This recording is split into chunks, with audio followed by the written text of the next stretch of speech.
we oppose all mandates, particularly COVID vax mandates on school children. That is not going to happen in the state of Florida. And I think it's an important issue, but understand what he's doing with these mandates is much more than just medical freedom. It implicates all of our freedom, because he's basically taking a relatively obscure bureaucracy. No, Congress has never enacted anything about this. He knows he couldn't get it through. He knows this wouldn't be popular. And so he's having a government bureau do 500 pages of bureaucrat regulations, and they're dumping it on the American people and basically trying to micromanage how people run businesses and potentially causing the loss of jobs for millions and millions of people. That raises the question of whether we're a government of laws or whether we're a government of men.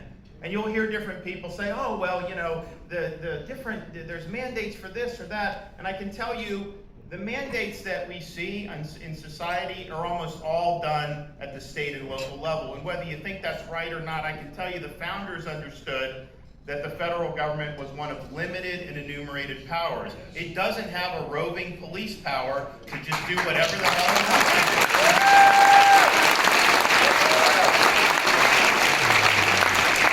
And so it's a test of whether it's a government, like James Madison said in Federalist 45, is it a government that under the proposed Constitution has few and defined powers, or is it a government that has numerous and indefinite powers, which Madison and the founders represented the states, not what the federal government was going to be. So yes, we're suing. I'm calling a special session. We're going to make sure we protect people.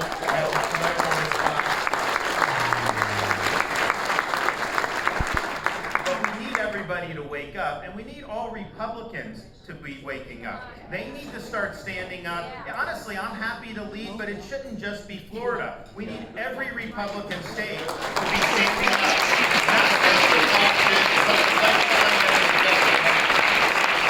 So you can count on us. We will be doing it. It's an important fight. I think we'll win it. And the Constitution and our society will be better off for it. We're going to continue to lead on a whole host of fronts, and we're proud of what we've been able to do in the state of Florida. Florida has the lowest per capita tax burden in the entire United States.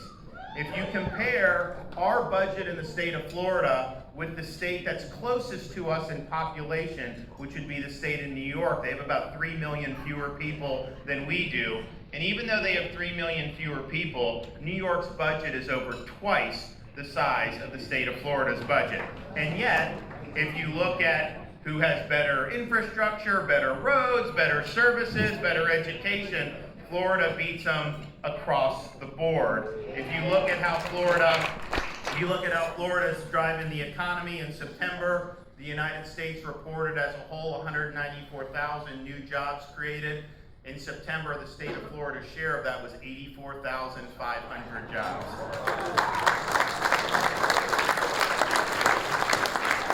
And even with the lowest tax burden, even with a budget that's less than half the size of our nearest peer state, we're ranked currently number 3 in K through 12 achievement, and we have the number 1 ranked public university system 5 years in a row by U.S. News and World Report. That's not all. Since I became governor, I've appointed 5 constitutionalists to the Florida Supreme Court, transforming what was the most liberal Supreme Court in the country into what is now the most conservative Supreme Court in the country.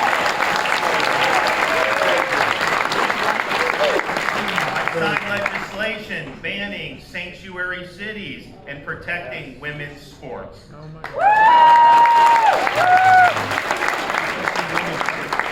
We conducted the most transparent and efficient election in November of 2020 of any state in the country. We had 11 million votes, 99% counted by midnight on election night. And part of the reason we did that is because we had problems in counties like Broward and Palm Beach. And when I came in as governor, January of 2019, one of the first things I did was accept the resignation of Brenda Snipes in Broward County.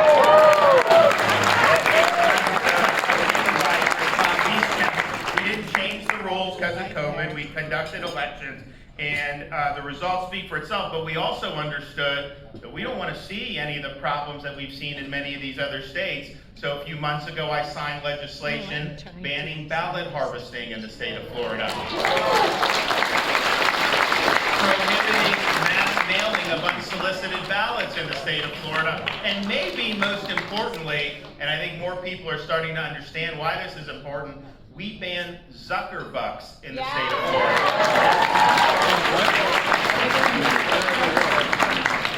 We've enacted far-reaching healthcare reforms that really helped us be able to deal with COVID by eliminating certificate of need restrictions, authorizing telehealth, requiring transparency in medical pricing so that consumers can make decisions that are informed. We repealed onerous requirements for occupational licensing, which has opened up gateways to a lot of low-income Floridians to be able to realize their dreams. When we saw unrest break out in American cities in the summer of 2020, I immediately called out the National Guard, and I said that is not happening in the state of Florida.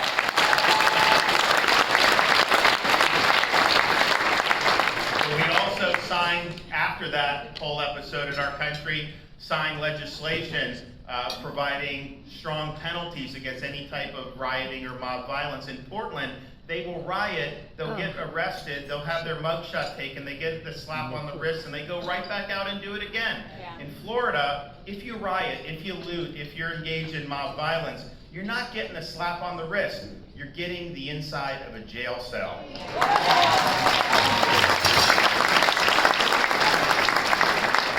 We have prevented any local government in the state of Florida from defunding law enforcement. We are not going to let that. We have in the state of Florida banned critical race theory in our We're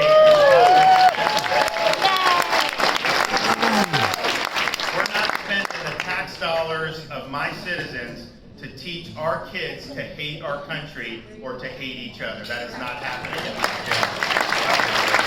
But we also understood and understand, yes, you should absolutely oppose things like critical race theory, but you have to also say what you're for. What do you want to be taught? And so we've placed a renewed emphasis on American civics. We have it required in the high schools again. We have tests at the end of their graduation that's similar to a citizenship style test that our immigrants have to pass. And we've created a program for civics boot camp for teachers so that they can learn the true curriculum, the Constitution, the Founding Fathers, all these great things, and we give them a $3,000 bonus if they go through with it. We have a responsibility to graduate people who understand what it means to be an American and who have the ability to discharge the responsibilities of citizenship. And we're taking that very seriously. Quite frankly, if we had done a better job over that over the last generation, we wouldn't have a lot of the problems that we have in our society right now, I can tell you that. Florida was probably the first to reject the biomedical security state. We've banned vaccine passports. We've prohibited COVID vax mandates on our school children. And as I mentioned, we're going to be holding a special session to make sure that these mandates are not displacing Florida workers or hurting Florida businesses. And the result, you've heard for many years, people, we don't have an income tax. It's good. People like that. And people have come to Florida, of course, over the years for that. But I can tell you, in the last year and a half, last 2 years, it's not just taxes. In fact, I wouldn't even say taxes is the most important thing. It's all these other things. Law and order, public safety, making sure things were open, respecting people's freedoms. And so here is now what we've seen. In 2020, Florida had the largest migration, inward migration of adjusted gross income than any state's ever had in American history. We were ahead of Texas by 3 to 4 times what had migrated into Texas, which is also attracting a lot of people.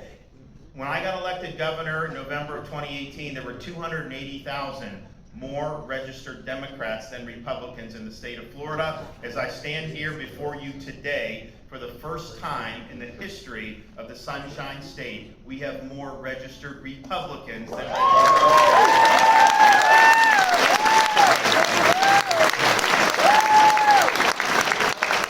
One of the main drivers of people, particularly families, wanting to come to the state of Florida has been education, because I had people coming from California. They couldn't get their kids into school 5 days a week in person last year. And of course, we've seen what is going on, how this has become a really significant issue in ways that it wasn't this hot button in the past. And I think it's because parents were kind of forced to learn more about what was actually going on in these schools. And they saw a lot of things, understandably, that they didn't like. I also think the public is now much more educated on the pernicious role that education unions play in really depriving kids of good education. I can tell you, when we had our school year last year, they sued me to try to close the schools.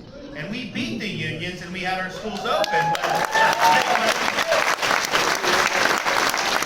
If it were up to the unions, there would have been no in-person education anywhere in the United States last year. They did not want to do it. We made sure that we stood with parents and students and did it, had a very successful school year. But I think what the union's role is, now they didn't want to have kids go to school. And then when they did, they would have draconian mitigation measures, which I'm sorry, you can't learn when you're doing all those things effectively. What it showed is, a lot of the people that talk about education, the left, the unions, they really don't have respect for parents and the rights of parents. And you saw this in Virginia, where you have this guy say parents shouldn't be involved in what their kids are learning for school. Understand, that was not a mistake. It may have been a mistake to say it publicly, but that is exactly what they believe. They do not want the parents to be involved. They think that it's their right to be able to indoctrinate kids into their ideologies, and they know the parents don't want that, and if the parents have a say, then they're not going to be able to get away with what they're trying to do. So we've never had a situation in my lifetime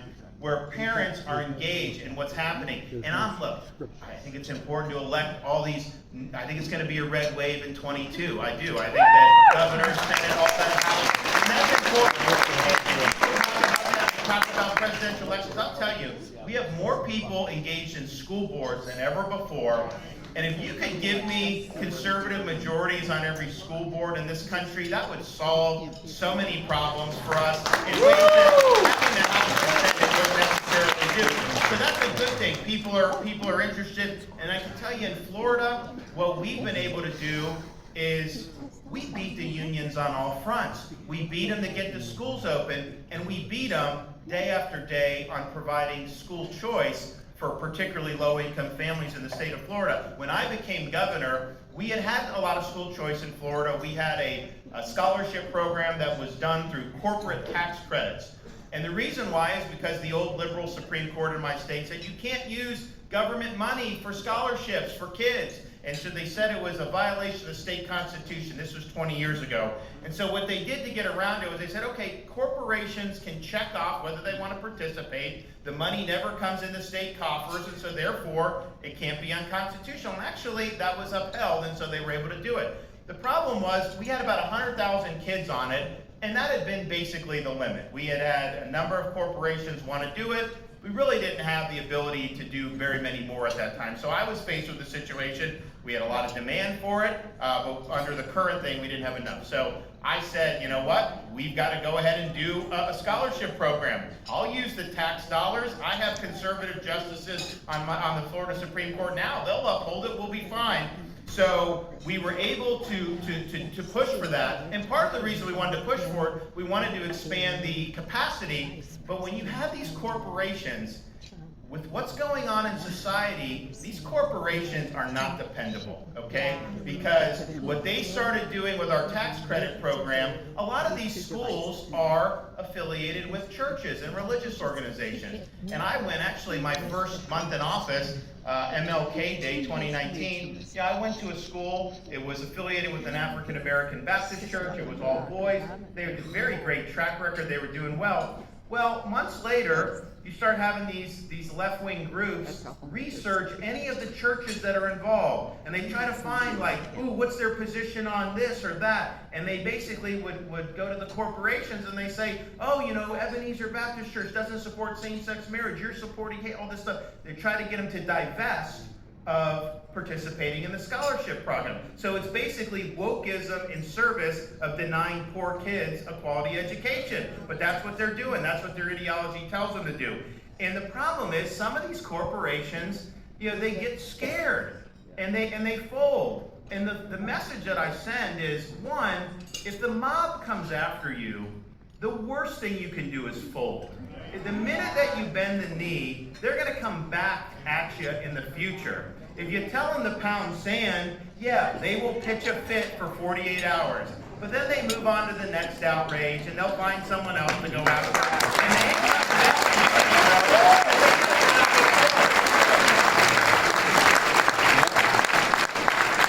So we were facing that situation of, okay, and I was vocal with these businesses. I'm like, guys, this is so ridiculous that you would get out. So we're able to stop some of the bleeding, but we needed to do it. So we created a family empowerment scholarship, which we started off with a certain number of kids. We grow it every year. By the time I'm up for re-election next year, we'll have close to 200,000 kids on private scholarships in the state of Florida.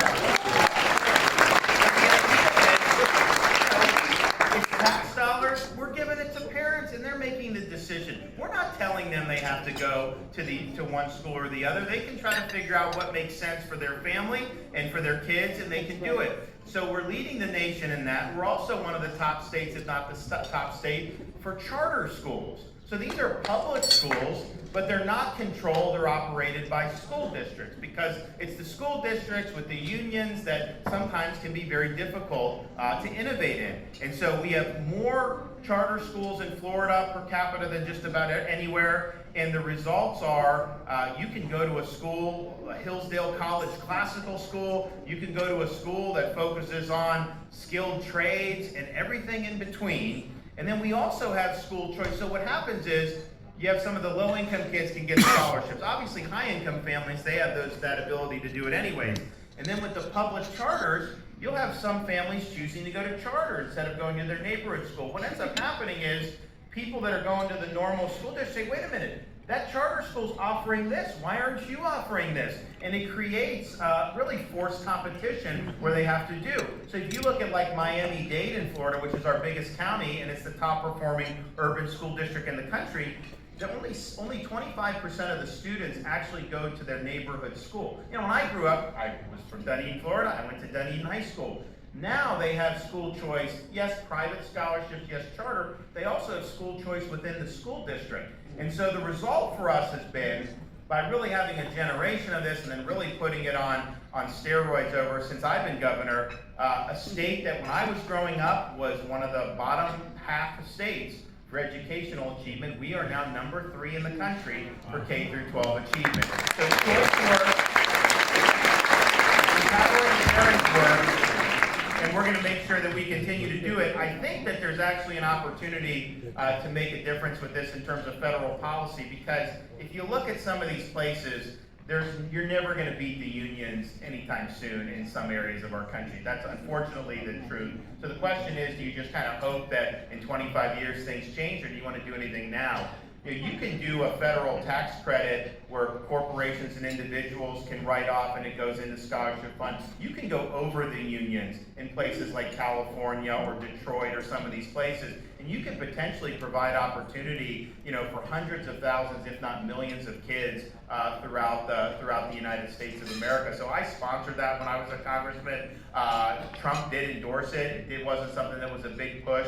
But if you think about it, what are things that can really make a difference in helping our country get on a good track and stay on a good track going forward? They talk about a republic, if you can keep it, well, you got to have an educated citizenry. So if we're liberating millions of kids from failing school districts by providing them access to scholarships, we're going to probably be making more of a difference doing that than anything I can imagine that Republicans have been able to do in the last generation. And so let's make sure that we bring school choice to every state in this country.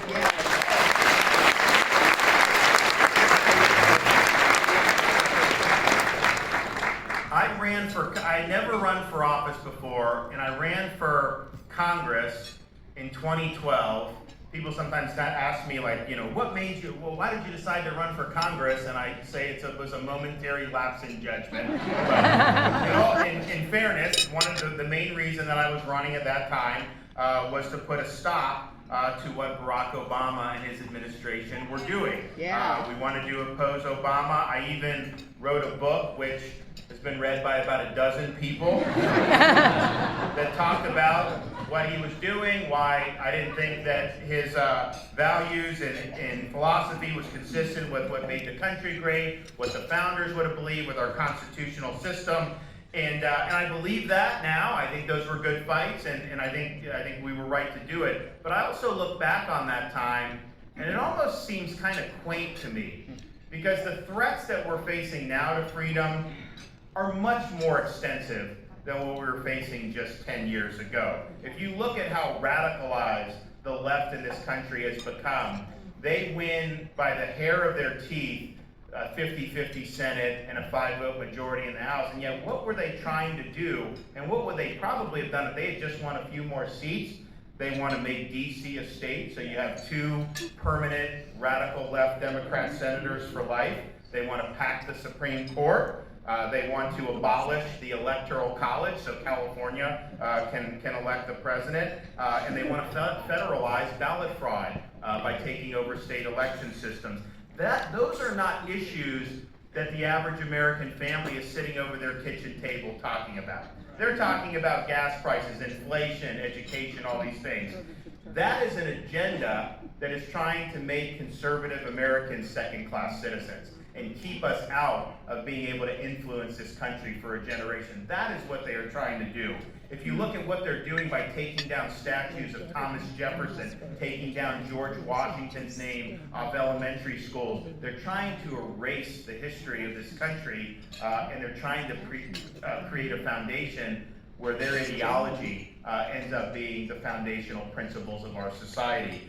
They've weaponized the bureaucracy more than anybody has in all of American history. Remember a few years ago, the IRS scandal, which was very, very serious, but now you look, they're even authorizing the FBI to go investigate parents who were upset at some of these school boards. And of course, we're now seeing what I've known from the beginning, but what I think most people are surprised at just how dishonest this whole thing was. The whole Russia collusion hoax and what the intelligence agencies and the FBI did to basically perpetuate a fraud to try to drive a duly elected president out of office. This is dangerous stuff. And then, of course, this is all subsumed in a woke ideology, which even 10 years ago, you didn't really have wokeness, maybe in some of these universities, but it wasn't something that in polite company people honestly would have talked about. Now it's the driving ideology behind the organized left in this country. And it's not just that it's socialism or they want higher taxes and more. Yes, they want that, and that's bad, but I would say this is much worse than simply that alone. This is a form of cultural Marxism. They want to take away the fabric of our society. That's why they don't want parents involved in their kids' education. That's why they've adopted a lot of the crazy policies that we've done. And they are supported in this effort by almost all of the commanding heights of modern American society. Big tech, if you speak out against it, you get censored or you get deplatformed. The corporate media, which is basically gaslighting the public 24/7 with partisan lies day after day after day. Of course, academia and how left they've become. Much worse than even when I was in college 25 years ago. And then, of course, you look at the bureaucracy and the upper echelons of the bureaucracy, including, sad to say as a Navy veteran, the upper echelons of our military. And as I mentioned, corporate America is indulging in this ideology, not just by taking positions like they did against Georgia's voter ID law, which was outrageous, what they did, but also with what they're doing with their human resources and their, quote, training. Major companies are doing things that is basically corporate sanctioned racism, and it's CRT imposed on people who are working in corporate America. So we are facing a lot of firepower that is opposed to just the basic principles that have made this country great. And so in times like these, yes, you need to stand for the right things. You need to understand why we're fighting for freedom. You need to understand our constitutional foundations. But that is not enough. Right now, there is no substitute for courage. People in positions of authority have to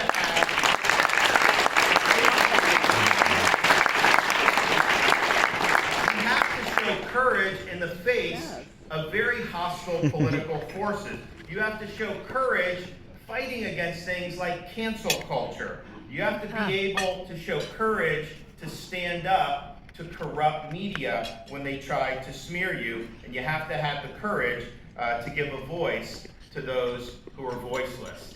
The Founding Fathers, when they created this country, first of all, they really did not need to do what they did. They were all very successful in the colonies. Most of them were very wealthy. They were considered important people in their society. And what the British were doing with the taxes and stuff, you know, it was significant, but honestly, compared to what we've seen in the last couple of years, was not even close to what we put up with. But they were so sensitive to their freedom, and they knew if the British could get away with taxing us even a little bit without our consent, then we're basically consigning ourselves to despotism, because we're not going to be able to have any checks on that power. We have no representations. And so they decided to pledge their lives, fortune, and sacred honor to decide whether people actually could be free. They studied the history when they went to Philadelphia for the Constitutional Convention. They studied the history of every single republic that had ever existed on the face of the earth.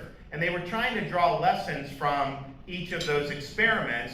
And it dawned on them that, you know, there was really only one thing in common with every republic in the history of the world, and it was this: every one of them had failed. And so it fell to the United States to determine once and for all, could people really govern themselves? Could we have a society in which our rights are recognized as coming from God, not from government? Could we have a government of laws, not a government of men? And they answered that question, and subsequent generations of Americans have been called on to answer that question. And so now it's our turn to answer that question, because the fights that we're engaged in today and will be engaged in next year and in the future are not just fights over policy differences. They're fights over the fundamental soul and character of our individual states and of our nation. And when we're fighting those fights, we need people who are going to be willing to stand strong in defense of freedom. Winston Churchill, during the run-up when Nazi Germany was wreaking havoc and the British government was engaged in appeasement, he told a story about when he was a young kid, the circus would come to town, and there was one act that his nanny said was just too grotesque for human eyes, and it was an act called the Boneless Wonder. And Churchill said, you know, now I think about, where is this Boneless Wonder now? No longer in the circus. The Boneless Wonders are sitting in the front row of the House of Commons.